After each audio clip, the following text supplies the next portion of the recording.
Hi, I'm Chantal Odali Santoyo, and I'm the Outreach Manager here at Ed100.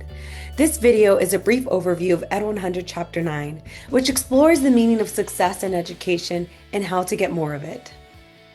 Ed100 is a free self-paced program that helps you learn what you need to know about California's education system. Visit ed100.org to learn how you can earn your graduate certificate. Lesson 9.1 starts by defining the challenge. Success is a layered thing. We want students to be successful. We also want schools to be successful. And we want the system as a whole to be successful. Those are different goals. Lesson 9.2 digs into the signals of success for students. In the education system we have today, there are three main signals. The first two are grades on assignments and courses and teacher feedback. These signals are vulnerable to wishful thinking, and the whole system has a problem with grade inflation. The biggest idea for getting beyond this problem feels radical. Chuck the whole practice of grading at the course level and instead assess students' mastery of specific skills. There's a third big signal of success: standardized testing. Lesson 9.3 explains how it has become a huge part of the education experience.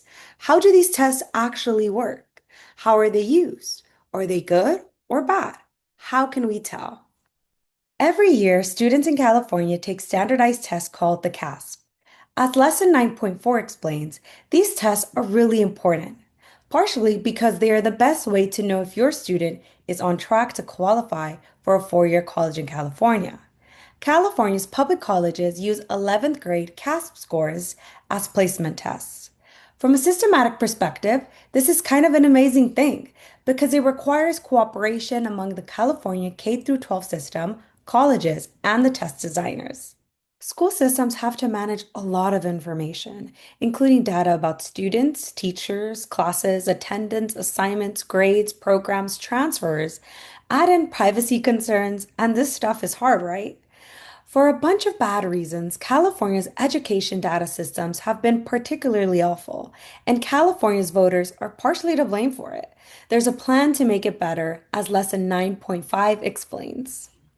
One important use of data is to spot differences where some students are learning and others are systematically falling behind.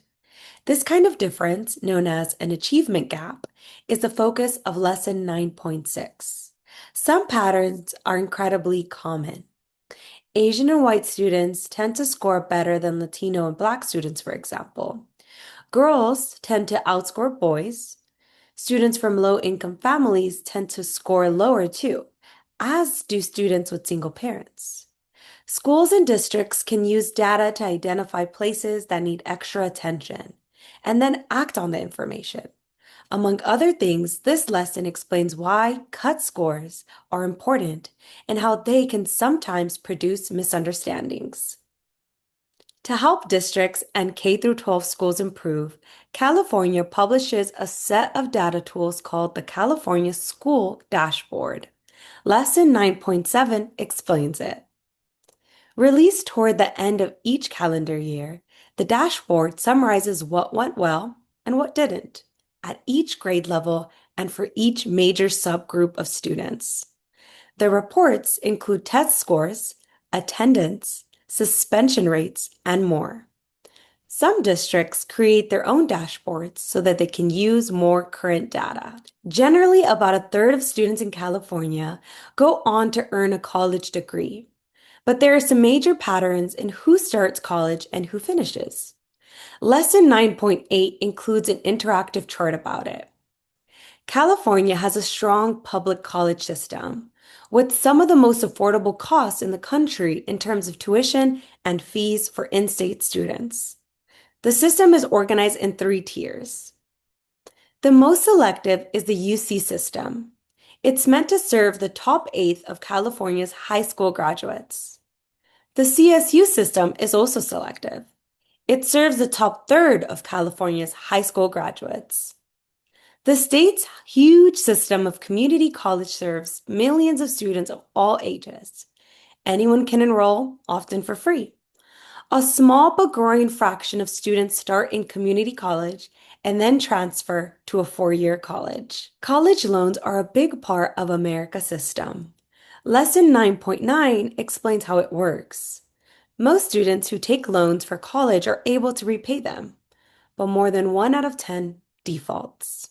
That's it for this quick overview of ed100.org Chapter 9, which focused on how California's education system defines and delivers success.